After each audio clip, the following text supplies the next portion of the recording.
Delicious meets nutritious in the snack that packs a real protein punch. Wonderful Pistachios. Each 1-ounce serving of Wonderful Pistachios has 6 grams of protein, giving you over 10% of your daily value and making Wonderful Pistachios one of the highest protein nuts. But perhaps more than that, I love all of the flavors they have. Their sea salt and vinegar ones are my favorite when I'm craving that flavor but want to keep it healthy. But that's just the tip of the iceberg. Wonderful Pistachios come in a variety of flavors, like chili roasted, honey roasted, smoky barbecue, and jalapeno lime, perfect for enjoying with family and friends or taking them with you on the go. Whether you're a pistachio purist who loves cracking open every nut, or you prefer the convenience of no-shells pistachios, Wonderful Pistachios has got you covered. Grab Wonderful Pistachios and elevate your snacking game today. So fill up with a healthy snack when hunger strikes. Visit wonderfulpistachios.com to learn more. That's wonderfulpistachios.com. How do you feel great on vacation? Like really good? Easy. You go to Aruba. You'll spend your time relaxing on cool white sand beaches and floating in healing blue water. You'll immerse yourself in natural wonder and find your center on an island where things move at your speed. You won't just feel great, you'll feel relaxed, renewed, and ready for life. That's the Aruba effect. Plan your trip at aruba.com.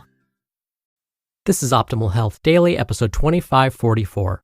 Can you do a Tabata workout every day? And Real Definition of Good Health, both by Chalene Johnson of chalenejohnson.com. And I'm Dr. Neil, your very own personal narrator. I read to you from some of the best health and fitness blogs on the web with my commentary at the end. Now, today's a little different in that I'm going to be reading 2 posts. I do this when they're a bit on the shorter side. So, with that, let's get right to the first post as we optimize your life. Can you do a Tabata workout every day? By Chalene Johnson of chalenejohnson.com. Before we get to why you tuned into this post, I think it's important to explain Tabata and how it originated. The whole Tabata movement stems from the research of Professor Izumi Tabata, a Japanese scientist who was commissioned to get Japanese Olympic speed skaters in the best shape of their lives. His job was to scientifically study all forms of training and figure out what got elite athletes in tip-top condition. He looked at high-intensity interval training and its different forms, steady-state training, and interval training.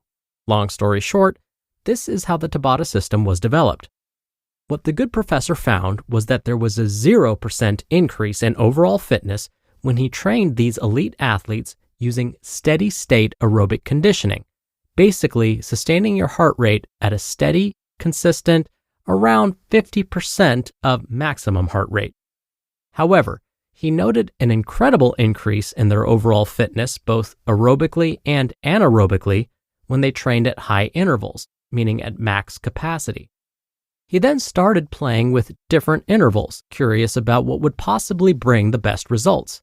Maybe training for 3 minutes on and 1 minute off, or perhaps train 1 minute hard and 3 minutes off, and so on. Eventually, he discovered that the absolute best results were when he had these athletes performing at 20 seconds at max capacity. May I be honest? Most people don't know what max actually feels like. I shouldn't get on my soapbox, but there is a difference between going hard and praying to make it all end already. That's max, people. So let's be clear. Tabata isn't about what's trendy. It's about what works. But should we be doing it every single day? No. If you're doing a Tabata truly as a Tabata, you're putting all of your systems under maximum stress. Because in the end, that's what exercise is, a stressor. Lifting weights, for example, is about breaking down muscle fiber in the hopes and effort that it will get stronger. Exercise is a stress, and it's a healthy stress when accompanied by proper rest. So in order to tax the body as much as you truly need to get a legitimate Tabata workout, you need adequate rest.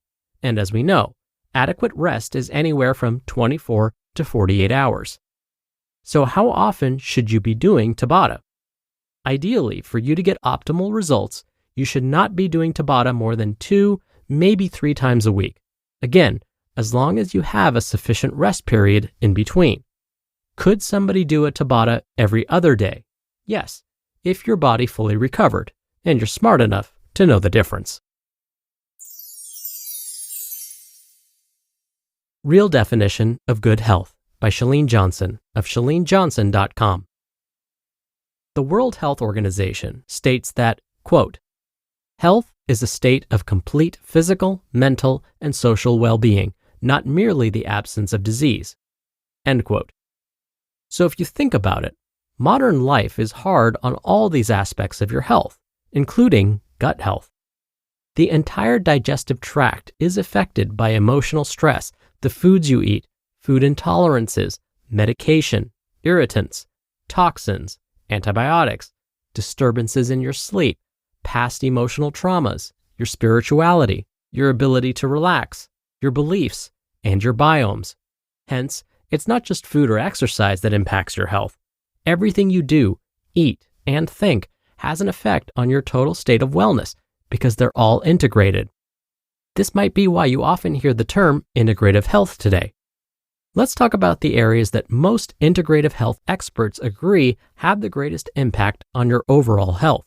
Avoiding disease, yes, of course, but looking, feeling, and being your best.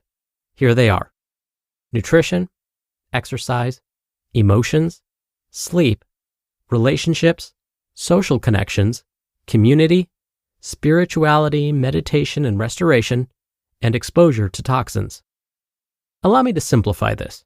Every choice you make either repairs, destroys, or maintains your current state of health. The latest science reveals we don't have to be victims of our genes. They're not unchangeable.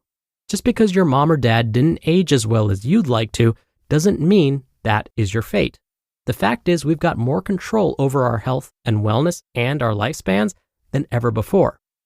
From now on, stop and ask yourself if the actions you take and the decisions you make daily reflect what you know about good health.